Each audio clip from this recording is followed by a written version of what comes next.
I was a new student to Southern Lehigh High School in Pennsylvania.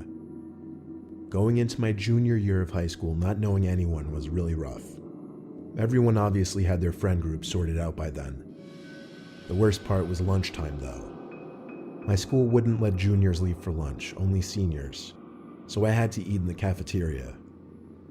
I was dreading it because I knew I'd have no one to sit with, and I didn't want to force myself into a random table. When lunchtime finally came, however, I walked into the cafeteria with my tray of food looking for a place to sit. Every single table was taken. I didn't even have the option of sitting alone. But there was one table in the corner of the cafeteria with only 2 kids sitting at it. That was the least intimidating spot to sit, so I walked over and asked if I could sit there. They both looked at each other, then one of them said yeah. I noticed upon sitting down that the 2 were identical twins. They looked like they were partially of Hispanic heritage, but they didn't have accents.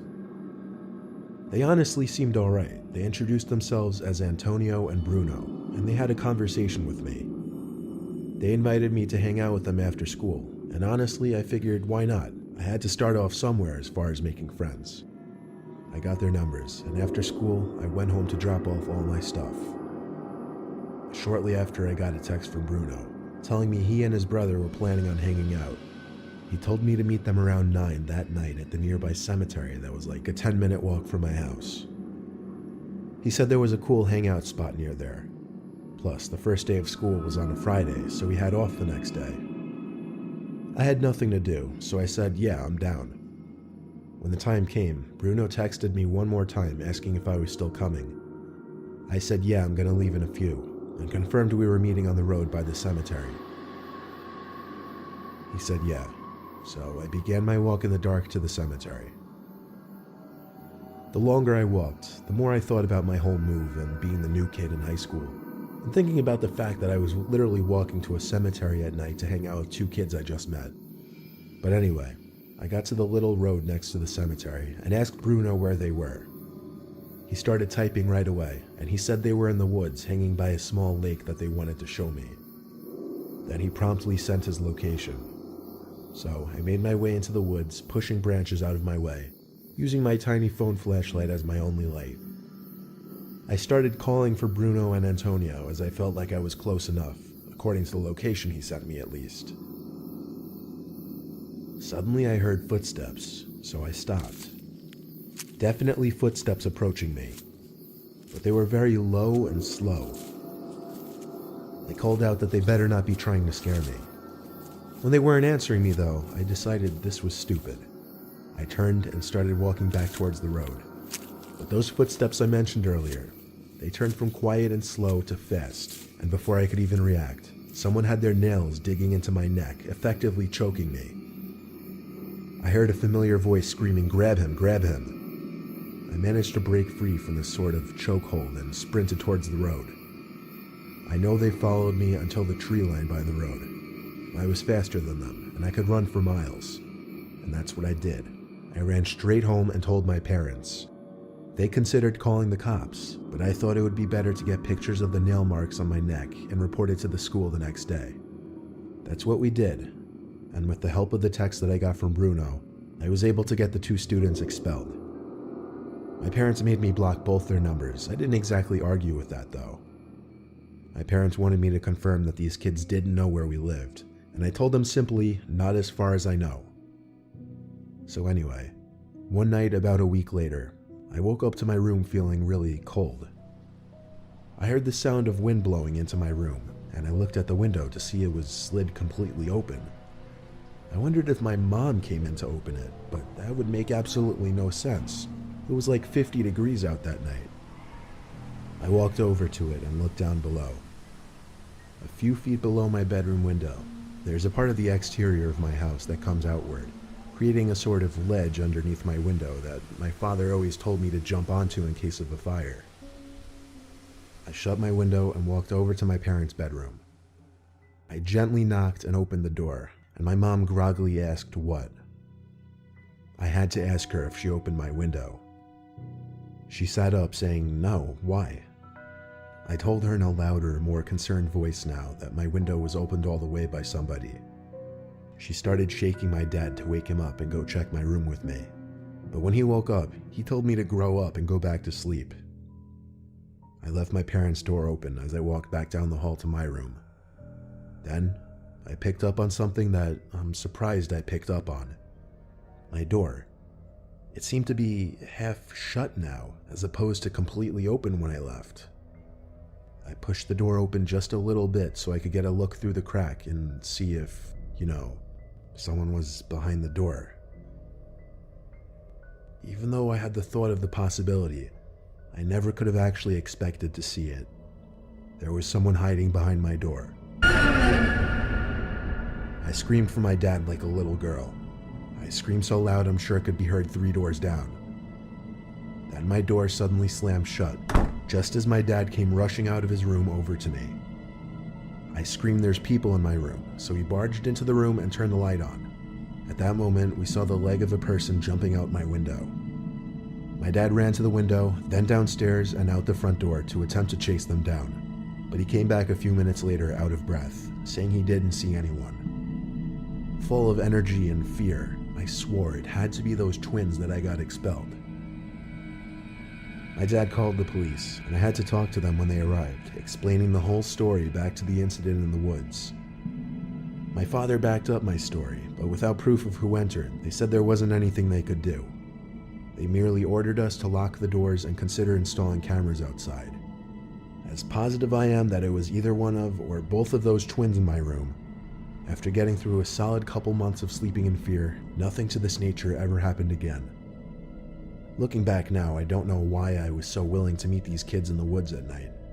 I should have realized in the cafeteria that day that they looked like trouble, and I should have stayed away.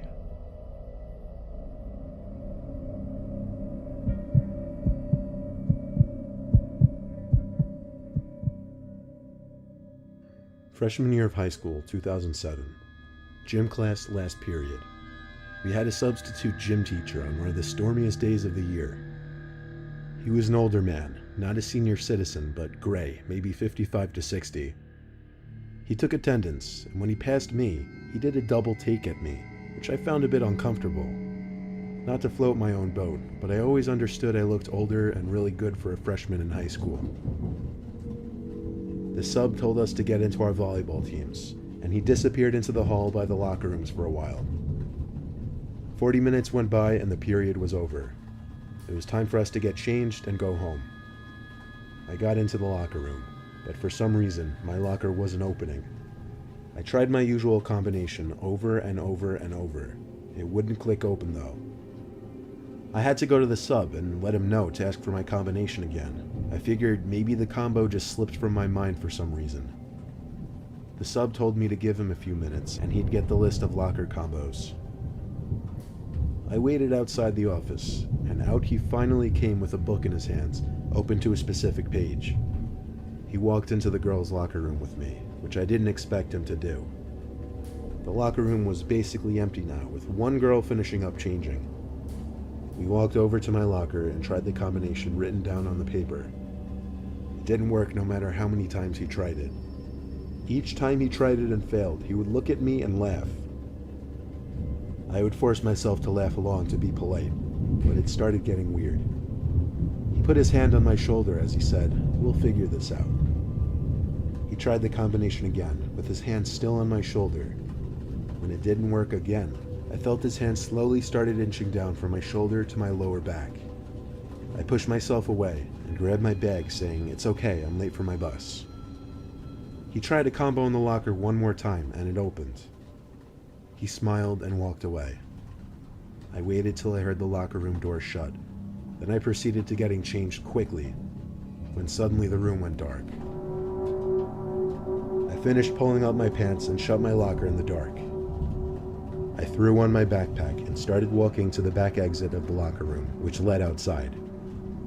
I feared that the sub would be waiting right by the door for me. I got predatory vibes from him. When I got to the end of that specific aisle of lockers I was in the intersection of 2 rows. I'd have to turn down left to get to the exit door, but still, Naturally, I had to look right to make sure that it was clear. There was a little light seeping in from one single rectangular window that sat under the ceiling. It was enough. Enough for me to see him peeking at me from around the wall of lockers. So that's when I ran for the exit door. He came over behind me saying, wait, it's not what it looks like. I ran outside into the rain off the campus of the high school and walked the rest of the way home, giving me time to reflect on what happened. By the time I got home, soaking wet, it came to me that he most likely changed my locker combination somehow as a way of getting alone with me in the locker room. As for what he could have possibly been planning to do when he cut the lights, I never wanted to imagine. Honestly, I was too emotionally scared and quite frankly embarrassed to tell anyone about it, not even my parents or friends. It was something I just kept to myself all these years, because truthfully, I just don't feel comfortable telling people.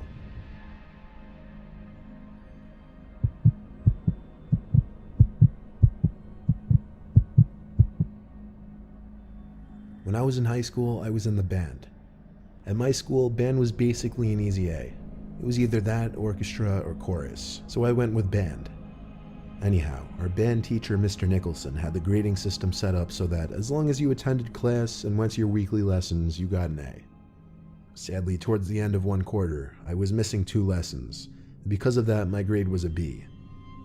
I went to him after class to ask if I could make up the lessons, and even though he seemed reluctant, he said he would let me come in during a lunch period and practice in one of the downstairs storage rooms to get credit for a lesson. I was more than happy with that, because realistically, I would probably just play games on my phone anyway instead of actually practicing. I arrived to the music room during my lunch period the next day, so I took my saxophone and headed down the stairs outside the music room towards the basement area for the music department. It was always kind of creepy down there because absolutely no one besides the music teachers would go down there usually, and the lights were kind of shitty.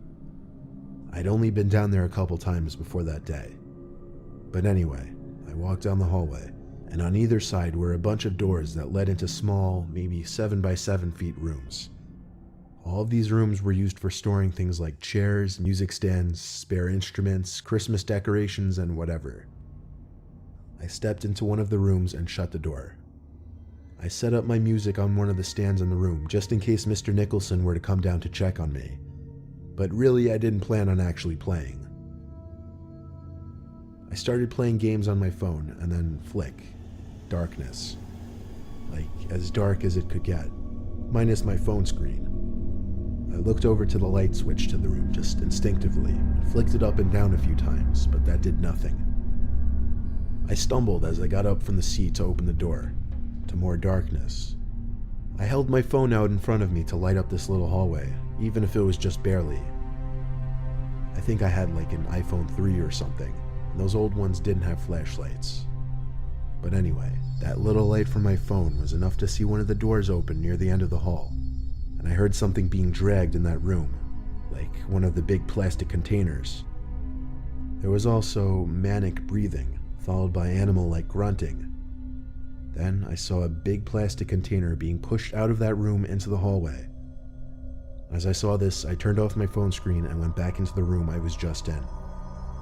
I shut the door so quietly. I don't know what exactly I was thinking in that moment that I decided to hide, but I think the strange sounds I was hearing from this person, mixed with a random blackout, made me wary of staying in that hallway. Whoever that was blocking the stairs though. Of course, I got no reception down in that little basement area. All I felt comfortable doing was sitting in that room and waiting for the lights to hopefully turn back on. But the lights seemed like they were never going to turn back on. So I decided I would try and get back upstairs again. I quietly opened the door with my phone in front of me for light. Then I stepped into the hall. I inched up a little closer to the stairs, then I heard something again. I quickly crept into the next closest room with the door open and shut it. I still didn't know what I was hiding from. Could it have been a staff member or janitor? At that point, the only reason I had of thinking it wasn't was because they only appeared down there after the lights turned off. I stood in that room in complete darkness, only listening and waiting for another sound from outside. But you know how when you're in a room with someone, even if you don't necessarily hear them, you can kind of just sense their presence? That's suddenly the feeling I got standing in that pitch black room. I lifted my shaking hand up and pressed the home button on my phone to turn on the screen, just for half a second. That was enough to see someone standing in the corner of this little storage room, 3 feet away from me. I pretended I didn't see anything, but it was too late. Shh, is what I heard, breaking the silence. Then, a hand patted my shoulder twice and started squeezing it. I basically dove for the doorknob, struggling to find it at first, but pulling the door open when I did. The man in the room with me tried pushing the door shut after I opened it, but I was already out. I ran up the stairs and out the door to the main level of the music hall, where the lights were still on. I ran to Mr. Nicholson to tell him, out of breath. He called security to check the basement section of the music hall, but security came back upstairs and said besides a bunch of music equipment moved around, there wasn't anyone down there. The rest of the period, Mr. Nicholson canceled his flute lesson, and I sat there in the room with him and 5 flute players, explaining the whole story in detail. Without cameras in the music hall, there was no way of catching whoever went down there and killed the power for the basement. It seemed that he was trying to steal expensive music equipment. That, or God knows what else. The next day, I was called into the dean's office to give my story of what happened, and the rest is history.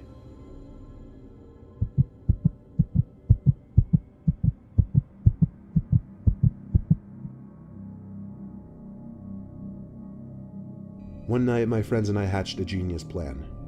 We'd sneak into the high school basement through one of the windows that was broken and never fixed. The thing about this window, you'd have to hop a short metal gate surrounding an outside staircase leading to the basement. Not that it would effectively stop anyone, but it added that extra barrier that makes you feel like you're really doing something devious when you crossed over it. We made sure there weren't any security cars anywhere nearby and hopped the gate. Crawling in through the window proved difficult, considering we had to boost ourselves up, then crawl through an insanely skinny opening. But once we were in, we were in. We kind of dispersed from each other to explore different areas. One thing was for sure, the basement of the school was a mess, and anything but interesting. There was little light. One small white light was on in a far corner, and the exit sign light actually produced more light than you'd think. I was looking around when I saw one of my friends in front of me. He whispered, "Let's go upstairs." So I followed him upstairs, and he opened the door up to the main hallway of the school. Everything was dark. I always thought there were at least some lights left on in the school at night. But no, not a single light was on. And all that really stood out as far as the eye could see were the various exit signs glowing red. I followed my friend down the hall and remembered saying, "Dude, this is really creepy." And he replied back, "Shh." But I realized he was right. Who knew if somebody else could be in the building besides my friends and I? Little did I know just yet. I followed my friend to the bathroom, and he went into one of the stalls. I whispered, "Hurry up." I waited for a while. Then my phone started to ring. I picked up, and it was one of my friends, Chris. He asked, "Where the hell did you go?" I said I'm upstairs with either Roland or Brandon. He said, "What do you mean? They're with me." And right after, both Brendan and Roland said hi, apparently on speakerphone. I stuttered the word "I" and stopped, trying to think straight. Then there was a laughing coming from in the stall, not the laugh of any of my friends. I looked up at the stall. There was someone looking over it at me, probably standing on the toilet. I screamed "holy shit" over and over into the phone as I left the bathroom. Shortly after I was out, I heard the stall door slam shut. I tried to run back to the basement in the dark, but it wasn't too easy to find in the dark. Luckily, I managed to find it, so I started to scream their names as I ran down the stairs.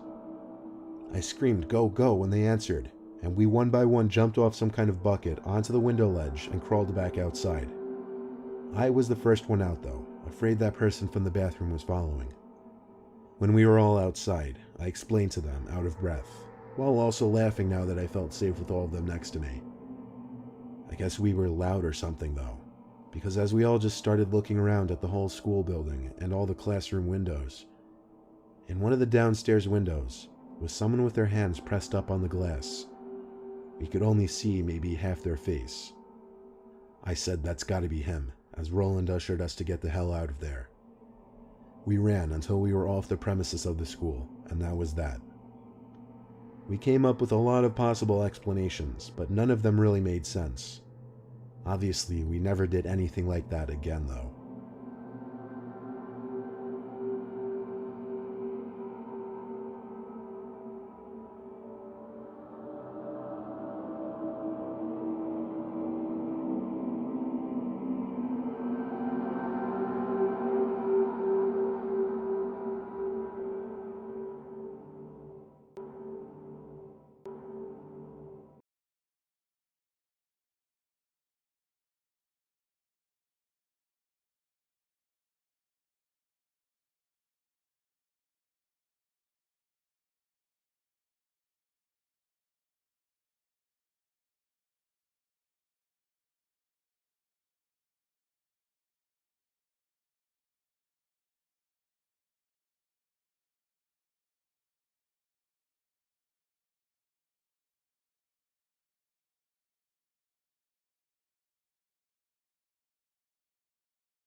The school's darkest secret. They say curiosity killed a cat, but I never truly understood that saying until all this happened. It started like any other day at Westbrook High, just your typical mundane school day, until we, the journalism club, received that anonymous tip. The message was brief and cryptic. Students are disappearing. Accidents aren't accidents. The administration is hiding something. If you want the truth, follow the shadows. Something about the way it was written, the urgency, the fear behind the words, made us all pause. We'd been looking for a real story, something that would put our club on the map, and this seemed like it could be the one. We decided to follow the lead and begin our investigation the next day. Huddled around an old yearbook and digital records in the school's library, it didn't take long to find them. The names of students who had apparently transferred or moved away, but something didn't add up. There were too many, and they all left suddenly without any notice. We discovered that some of these students had been involved in strange accidents that didn't make sense. One girl had supposedly fallen down the stairs, but the injury report described her wounds were far more serious, as if she'd been pushed. Another student drowned in the school pool, despite being a champion swimmer. The coincidences were piling up, and we were beginning to feel like we were on to something big. Then, one day, when we were reviewing the footage from an old school event where one of the missing students was last seen, we noticed something eerie. There was a shadowy figure in the background of the video, always lingering near the student who would later disappear. We tried enhancing the footage, but the figure remained just out of focus, like a ghost. As we delved deeper, strange things started happening. Our cameras and recorders would glitch out at the worst possible moments. Files we saved on the school's server would vanish without a trace. It felt like someone or something didn't want us to uncover the truth. We didn't stop there, though. We started reaching out to former students who had left under strange circumstances. One of them, a boy named Daniel, was especially nervous when we contacted him. He wouldn't talk over the phone and insisted on meeting in person, off school grounds. We met him at a small cafe a few miles from the school. Daniel looked over his shoulder constantly, as if expecting someone to walk in and drag him away at any moment. "I shouldn't even be talking to you," he whispered, "but people need to know what's happening in that place, the things they're doing." "What things?" I asked, leaning in, my heart pounding in my chest. Daniel shook his head. You don't understand. They watch everything. Everyone. The minute you start asking questions, they come for you. They'll make you disappear too. His words sent a chill down my spine, but I pressed on. Who's they? The administration? Daniel nodded, his eyes wide with fear. They've got connections, powerful ones. The teachers, the staff, they're all in on it. And the ones who aren't, well, they don't last long.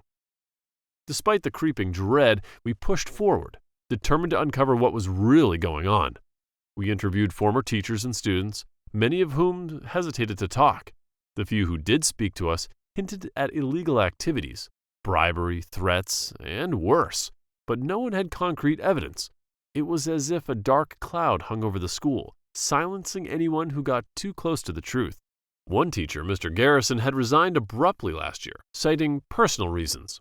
When we tracked him down, he was reluctant to meet, but finally agreed after we assured him we'd keep his identity confidential. We met in the back room of a local library, far from prying eyes.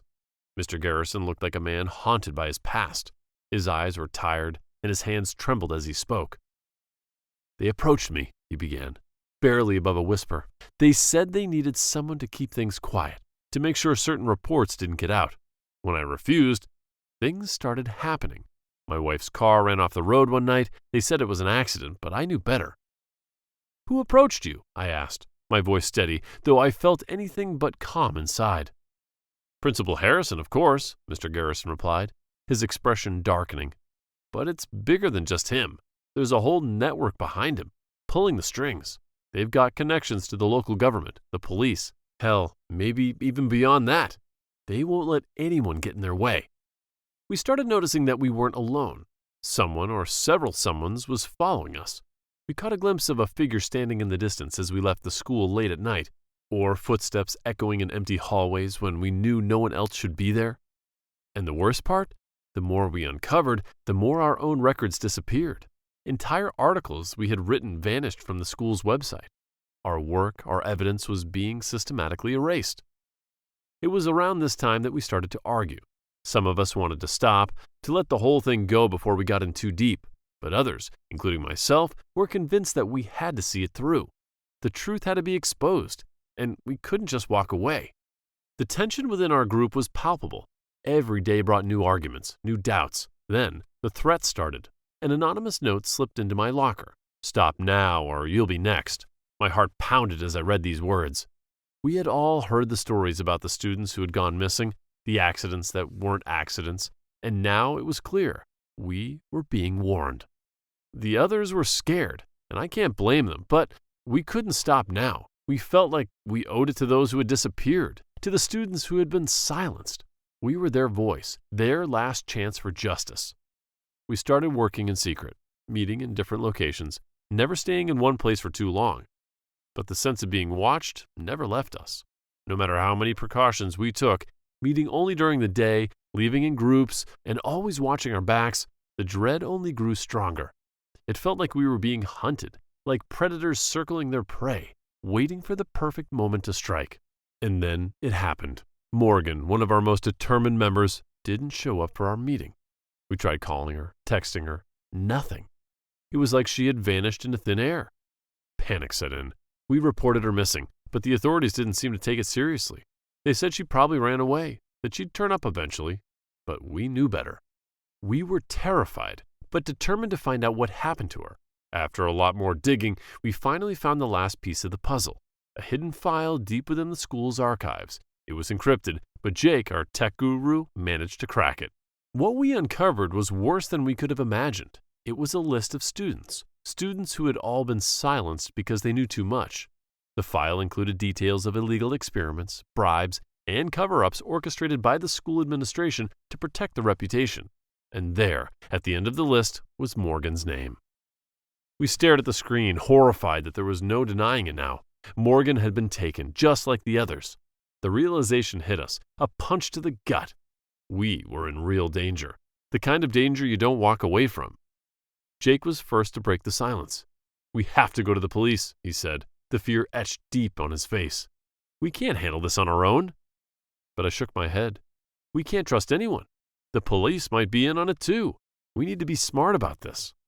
We argued for hours, going back and forth about what to do. In the end, we hatched a plan. We couldn't let Morgan's disappearance be for nothing. With a hidden camera, we went to confront Principal Harrison. But as we made our way to his office, we were intercepted. It was him, the shadowy figure from the footage, the one who had been following us, Principal Harrison himself, flanked by security guards. He wasn't surprised to see us. In fact, he almost seemed to be expecting us. We confronted him with the evidence and demanded answers. Harrison's expression never changed, cold, calculating. He admitted everything. The disappearances, the cover-ups, the experiments, they were all part of a greater good, he claimed. The students who had disappeared had all been silenced to protect the school, to keep the secrets buried. "And now you're going to silence us too?" I asked, my voice steady despite the terror clawing at my insides. Harrison's lip curled into a sinister smile. "You've left me no choice," he said calmly. "You should have walked away when you had the chance." He motioned to his guards, who immediately stepped forward to seize us, and ordered them to take us away, to make us disappear like the others. But Jake wasn't ready. With a subtle nod, he triggered the school's alarm system. The blaring sirens and flashing lights filled the school, throwing everything into disarray. We used the chaos to our advantage, slipping out of the office and making a break for the exits. Harrison didn't let us go that easy. The guards pursued us through the hallways, but we were prepared with our escape routes. We dodged through the corridors, evaded capture at every turn, and finally burst out into the cold night air. We barely escaped with our lives, but not all of us made it. Morgan was gone, and we knew we couldn't bring her back. We had uncovered the darkness at the heart of Westbrook High, but the price had been steep. The live stream of the event quickly went viral. Finally, the school was shut down. Principal Harrison and his accomplices were arrested, and the story made headlines across the country. But it was a hollow victory. We had lost friends, our sense of safety, and, in some ways, our innocence. The media hailed us as heroes, but I didn't feel like one. The nightmares began to haunt me shortly after that. Dreams of Morgan, trapped in some dark place, calling out for help that never came. And I wonder if I'll ever stop looking over my shoulder, waiting for the shadows to return. The Red Playroom. I've been reflecting on my childhood. There's a trauma-shaped hole that incessantly niggles away at my mind. I remember deeply disturbing bits and pieces from my time in the Red Playroom, and that only makes me fear what I've suppressed. I only asked whether any of you had such a room at school because I read something online that seems eerily reminiscent of my experience. It made me think that my school's perturbing playroom might not have been an isolated anomaly. Unfortunately, I was right. I hosted a few friends at my house this evening, and most of them laughed at my seemingly odd question. But Chloe didn't. Her saucer-eyed face trembled as she nodded slowly. She and I went to different schools, so that only confirmed what I'd always feared. The Red Playroom was not a figment of my imagination. It was more sinister than I thought. And believe me, when I tell you that what Chloe and I experienced was already sinister enough. "Do you want to talk about it?" Chloe asked after the rest of our friends had left. I nodded. "It's all I've been able to think about this evening. Who goes first?" She gulped. "You. Let me summon the courage." At my school, the Red Playroom was a dreaded place. None of us wanted to play in there, and the teachers never even told us about it. We just happened upon it. Wedged between a storage room and the far wall of the school, there was an inconspicuous door. "Did this used to be here?" Tim asked, pointing it out during our lunch break. He opened the door to reveal a small box room, 10 by 10 feet, with bright red walls, gray carpet, and tiled ceiling, and horrid fluorescent lights. There was an assortment of various toys on the floor, and the detached hood of a yellow floral coat. "We should go and hand it in to Miss," Stacy chirped up. Tim thumped her in the arm. "Snitch! Don't ruin this cool little hideaway by telling the teacher that we're in here." "I don't like it," I said. "It's too bright." "And quiet," Thomason whispered. "Good," Tim laughed, bounding into the room. "This can be our hideout." "I don't think we should go in there," Stacy said. "Well, go away then," Tim snorted, turning to me. "Jake?" I begrudgingly stepped inside, not wanting to have my cool card revoked. The carpet felt too soft beneath my feet. It's a weird comment to make because I was wearing shoes, but it's the only way I could describe it. Everyone other than Tim seemed frightened. Being the boisterous leader of the group, he had to appear unfazed, but I always wondered whether he secretly felt what I knew the rest of us must have felt. We didn't belong there. But that didn't stop Tim from taking us into the red playroom day after day, week after week. We just sat and talked, pretending not to be terrified of the uneven place. Tim said it was a great room for just getting away from people. I think he wanted to seem tough enough to handle the horror. One day, however, some new toys appeared. "Look at this cool thing," Tim laughed, picking up a small ball with a smiley face on it. "Buck the Chuckler, its tag says." "It's horrible," Thomason shuddered. "Nah, he's smiling. He's friendly," Tim smirked, preparing to throw Buck at Thomason. She winced and Tim cackled, placing the ball back on the floor. I rolled my eyes at her, drawing circles in the air around my ear to indicate what I thought of Tim, and she giggled. "What's that one?" Stacy asked, pointing at a small figurine on the ground.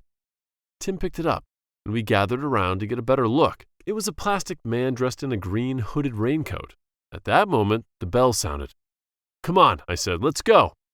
As we entered the classroom, something caught my attention. "Why did you bring that with you, Tim?" I sighed. My friend grinned, stroking the figurine. "Nobody's going to miss him." "Yes, they will. You're going to get in trouble," I said. "Whatever," Tim shrugged, fiddling with the figurine's limbs. "Probably going to chuck it anyway. His arms and legs don't even move." "He's not an action figure, dumb arse," I said, rolling my eyes. On the way out of the classroom, Tim threw the figurine into the bin, much to my annoyance. I wanted to fish it out and put it back in the red playroom, but our teacher was standing nearby and I didn't want to incriminate myself, so I left it. And I wish that had been the end of the story. But the next day, Tim was pale-faced and fidgety. "What's up with you?" Thomason asked. "Hmm?" Tim asked, absent-mindedly. "Nothing. Just pulled an all-nighter." "Want to go to the red playroom?" Stacy asked, attempting to sound braver than usual. "Nah, that room's lame," Tim shivered. Yet when the girls moved out of earshot, my friend leaned over and whispered something unnerving. "I saw the green raincoat man in my room last night." "What are you—" I began, but I was interrupted by the lunch bell. That was when something happened that shattered my town for years to come. As I was walking to the main school building, I noticed that Tim had fallen behind me. When I turned to face him, however, he was nowhere to be seen. Search parties worked tirelessly over the coming weeks, but the boy was never found. That was 15 years ago, and his parents still long for answers. They're never going to get any because nobody would believe the truth. When I ran into the building to seek help, the door to the red playroom was gone, and I started to convince myself that I had imagined the entire thing. I think Stacy and Thomason did the same. As I said, there are blank spots in my memory, but I'm sure our fear of the room stemmed from things we'd seen and heard in there. Terrors that I suppressed. I instantly knew that the playroom was to blame for Tim's disappearance. And on the final day of primary school, 2 years after Tim's vanishing, I finally had confirmation. I was alone in the corridor, and I heard a creak from the far corner by the storage room. The door to the red playroom had reappeared, and when I tentatively pushed it open, I found myself facing something haunting in the center of the carpet. 2 figurines, the green raincoat man and what looked like a miniaturized version of my best friend. While screaming in disbelief at what had become of Tim, I suddenly found myself in a deeper spiral of horror. The carpet began to tear, and long arms emerged through the floorboards. A life-sized version of the eerie raincoat figurine. The slim man looked at me with a face too smooth and featureless to be real. Like the figurine on the floor, he seemed to be composed of plastic or resin. As his spindly fingers shot towards me, I screeched, fell backward, and slammed the door on his arm. But his fingers curled around the edge of the door, and I prepared to join Tim. At least, he won't be alone in that evil room, I thought, frightfully sobbing. "Jake!" Miss Hall shouted. Hands pressed on the door, I spun to face the frowning teacher in the corridor, and just like that, I realized my mistake. The woodwork vanished from my fingers, and when I turned to face the wall, it was just that, a wall. I visited the school numerous times over the past 15 years, but the red playroom had never reappeared. Tim is lost forever. After I finished speaking, Chloe's face was completely frozen. "It's okay, you don't have to tell your story," I said. She shook her head. My friend did have a story, but she didn't tell it in words. She told it by slowly pulling a hand out of her pocket. "This is Jennifer," she whispered. Chloe revealed a figurine of a small girl with a yellow floral coat. The hidden staircase. I always wondered why we were never able to use this staircase in school, but the teachers, staff, and the headmaster were able to use them. I never knew where the bottom of the staircase was because I always saw the teachers walking up the stairs but never walking down the stairs. In every assembly, the headmaster ordered us not to use the staircase, though we already knew not to. One time, the class clown said he was going to go down the staircase that we weren't supposed to use, and our physics teacher grabbed him and she screamed at him not to go down there. He ended up sitting back down, snickering as some students were whispering to each other and some exchanged confused glances with one another. This made me more fixated on knowing more about the staircase. I wandered around the school looking to find where the bottom of the staircase was, but I'd never find it. I'd spent my break time asking different people about what they know about the staircase and if they knew any rumors about them. Every rumor they'd say, I'd write down in my notebook. One rumor someone said was that a student in the 7th grade went down the staircase and was never seen again. Another rumor was that our math teacher would kill anyone who goes down the staircase. Though most of the rumors sounded quite stupid, I still wrote them down. At some point, my friend Joe started noticing how curious I was about the staircase. Joe was quite a fearless guy. He would do anything dangerous, as if he was on a suicide mission, like the time when we had a science experiment and he thought that touching the Bunsen burner would be a good idea. He ended up getting severe 3rd-degree burns on his hand, which took around a year to heal, and also became the prime example of what not to do in a science experiment. That was only one of the things he did, but I won't go into detail about others. 2 days ago, as we were sitting on one of the benches after school, Joe asked, "Why don't you just go down the stairs?" "I don't want to get suspended. I have a good record, unlike you," I said, rolling my eyes. "I have a plan, though. It better not be stupid." That's when he pulled out a notebook out of his bag and drew 2 stick figures. "The one with the smiley face is me, and the one with the sad face is you. Do you understand?" he said. "I do." "We're going to do this pretty early, at about 3 or 4 a.m. We're going to break into the school. Don't worry, though. I've done it before and succeeded." He started to draw a gate, then drew the stick figure representing me climbing over, and the stick figure representing him over the gate, as it waited for me to climb down. "This plan is kind of stupid," I said, observing his rushed drawings. "Do you want to see what's under those stairs or not?" "I do." "Then listen. So after we break in, we'll need to be pretty quiet, not talking until we actually get into the building. We'll need flashlights, so we'll both bring our phones. When we get into the building, you need to follow me. The stairs are near where our classroom is, remember?" He explained with a moderately harsh tone. That's how I knew he was serious. "Okay, it kind of makes sense.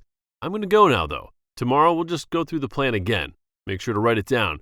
See you tomorrow, Joe," I said, picking up my backpack and leaving. The next day at the break, Joe showed me his notebook, which contained a detailed plan, explaining exactly what he had said the day before, but in more depth. Though I was hesitant to go through with the plan, I did really want to see those stairs. I had been so determined to know every single thing about those stairs, and this was like a once-in-a-lifetime chance for me. So I agreed to the plan. That was yesterday. I had my alarm set for 2:30 a.m. I got ready, which took about 20 minutes. At around 2:55 a.m., I was out of the house. My house to my school were within walking distance, so it was easy for me to get there. When I got there, I was quite surprised to see Joe already there in front of the gate, looking at the floor. "Oh, you're here already. Should we start now?" he asked. "Yeah, sure, why not?" I said. That's when he started climbing up the gate. I made sure to watch his technique so I could do the same when he was done. He climbed up the gate fairly quickly, and climbed down the gate, and he was in. "Your turn."